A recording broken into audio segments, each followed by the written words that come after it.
Hi, my name's Lilian Montford and I study migration and diaspora studies at SOAS, the University of London. I want to talk a little bit today about the relationship between colonialism and disability, and I'm going to break that down into three parts. So firstly, I'm going to look at how colonialism created the category of disability. In the second part, I'm going to look at borders as processes of disablement, and in the third part, I'm going to look at the relationship between affect and disability.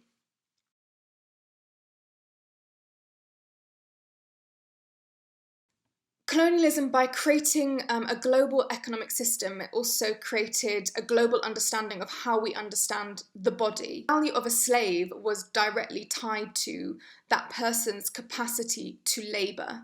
The more productive in terms of labour that person could be, the greater value that they were worth. And therefore any kinds of peripheral embodiments that hindered their ability to labour deemed that body as being worth less.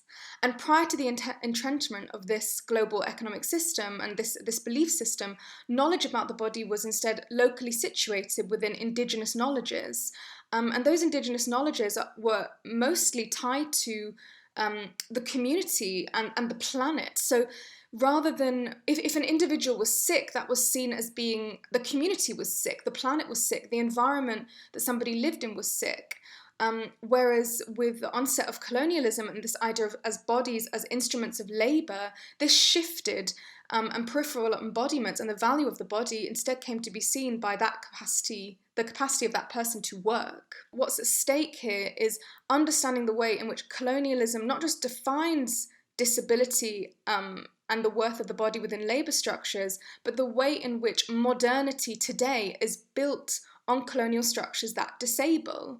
So a lot of the access, mobility and freedoms that we have in the global north are actually interdependent with the disablement of people in the global south who were predominantly doing the resource extraction and manufacturing to sustain consumption levels and quality of life in the global north.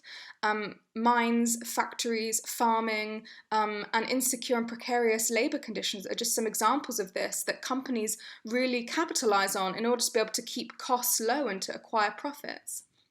Discourses today of like development, innovation, progress, modernity, the way in which countries in the global north can set an example for the rest of the world, often reproduce these colonial discourses of civilizing missions, of trying to civilize other parts of the world.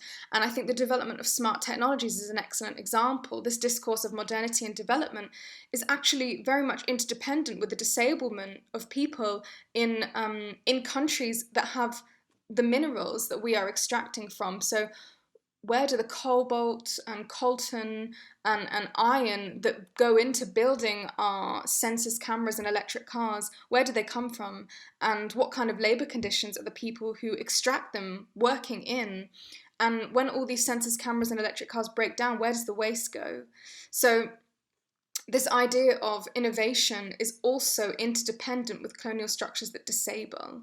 Notions of ability and freedom and mobility that often come within these discourses of innovation are not made possible by natural circumstance, but are instead made possible by this modernity-coloniality divide in which someone somewhere else is actually doing the labour that makes us free.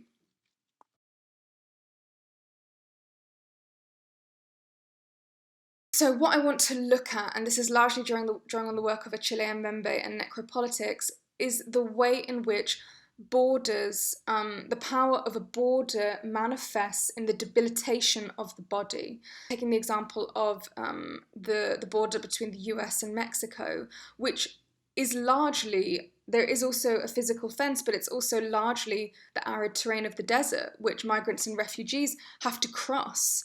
And in making that crossing, the body becomes debilitated and harmed and often killed. Another example is the construction of a category of an illegal immigrant, a category of belonging that basically creates a docile subject, a precarious person who is willing to work in labour conditions that disable and kill and which allows companies to acquire unimaginable profits.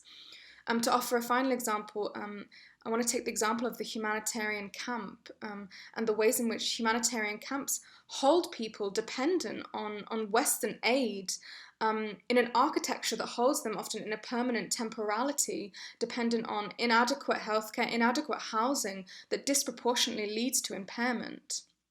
And the power of these structures to create unequal mobilities lies in the way in which they manifest on the body. The body is the site where colonial power ultimately manifests, then it should also be the starting point to analyse how power works.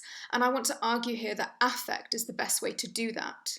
So when we move through the world, we tend not to be aware of our bodies. But when we're harmed or they become impaired, we suddenly are aware of our materiality, of our flesh and bones. It's only when we're harmed that our materiality becomes the centre of our existence. When we're harmed or disabled, we have a heightened sense of precarity and vulnerability that also heightens our capacity to be affected. When we feel vulnerable, we are more reacted and more responsive to stimuli because of a heightened sense of sensitivity. And these reactions to the world, these articulations, whether they be expressions of pain, whether they be increased heart rates, whether they be sweating, whether they be cries for help or expressions of joy, these reveal the way in which power is operating in any given space. So, by heightening our capacity to be affected, disability actually offers an entry point into understanding how colonial power affects the body. Often, analysis of how power works is in written forms, written by those who have power already. So, understanding the body as a site of knowledge production and words and oral expressions as a site of knowledge production is also a way to decolonize knowledge in the sense of those who are actually being disabled are the ones producing it. Thank you for listening. If you have any questions or are working on something similar and would like to contact me, please do so at my email address.